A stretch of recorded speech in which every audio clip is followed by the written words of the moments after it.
வணக்கம். இப்போ நம்ம இந்த வீடியோவில் எதை பற்றி பார்க்க போகிறோம் அப்படின்னா, சின்ன வயசில் எல்லாருமே சோசியல் சயின்ஸ் பாடம் படிச்சிருப்போம். அந்த சோசியல் சயின்ஸில் வேர்ல்டு மேப்பை பற்றி காமிச்சிருப்பாங்க. அவங்க காமிச்ச அந்த வேர்ல்டு மேப்பில் எல்லா கலர்களும் ப்ளூ கலரில் இருக்க மாதிரி காமிச்சிருப்பாங்க. நாம் அதெல்லாம் பார்த்துட்டு கலர்கள்னாவே ப்ளூ கலரில் தான் இருக்கும் அப்படின்னு நினச்சிருப்போம். ஆனால் அது அப்படி இல்லை. எல்லா நீர்நிலையிலுமே ஒரே கலரில் இருக்கிறது இல்லை. அதை பற்றி தான் இப்போ நம்ம இந்த வீடியோவில் பார்க்க போகிறோம். வாங்க டைரெக்டாக வீடியோக்குள்ளே போயிடலாம். நம்ம ஃபுல் வீடியோவும் பார்க்குறதுக்கு முன்னாடி நம்ம சேனலுக்கு யாராச்சும் புதுசாக வந்திருந்தீங்க அப்படின்னா மறக்காமல் லைக் பண்ணி சப்ஸ்கிரைப் பண்ணிக்கோங்க. இரண்டு கடல்களுமே ஒன்று சேராமல் இருக்கணும் அப்படின்னு கண்டுபிடிச்ச ஆண்டு 2007ஆம் ஆண்டு. ஆனால் இதை பற்றி 1400 வருடங்களுக்கு முன்னாடியே குரானில் மென்ஷன் பண்ணியிருக்காங்கன்னு சொல்கிறாங்க. நீங்கள் கேட்கலாம், ரெண்டுமே வாட்டர் தானே, அதாவது நீர்நிலைகள் தானே, ஏன் ரெண்டும் ஒன்று சேர மாட்டேங்குதுன்னு அப்படின்னு கேட்கலாம்.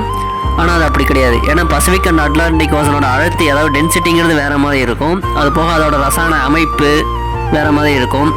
உப்புத்தன்மையின் அளவை பொறுத்து, அதாவது இதோட விட அது உப்புத்தன்மை அதிகமாக இருந்துச்சு அப்படின்னா அதுவும் ஒரு காரணமாக சொல்கிறாங்க. ஆனால் நீங்கள் மேலே இருந்து பார்க்கும்போது ரெண்டு நீர்களும் ஒரே மாதிரி இருக்க மாதிரி தான் தெரியும். ஓரளவு குறிப்பிட்ட டிஸ்டன்ஸுக்கு அப்புறம் தான் ரெண்டு தண்ணியும் கலக்காத மாதிரி நமக்கு வேறுபாடுகள் தெரிகிறது.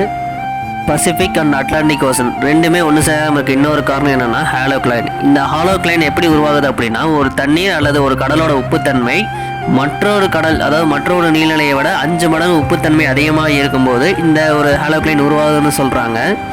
போக இன்னொரு உண்மை என்ன அப்படின்னா, பசிபிக் ஓசனோட வாட்டர் கொஞ்சம் வெதுவெதுப்பாக இருக்கும், அட்லாண்டிக் ஓசனோட வாட்டர் குளிராக இருக்கும். இந்த வெப்பநிலை கூட ஒரு காரணமாக இருக்கலாம்னு சொல்கிறாங்க. இந்த வீடியோ உங்களுக்கு பிடிச்சிருந்தா மறக்காமல் லைக் பண்ணிடுங்க. இது மாதிரி நிறையா வீடியோஸ் பார்க்க நம்ம சேனலை சப்ஸ்கிரைப் பண்ணிக்கோங்க.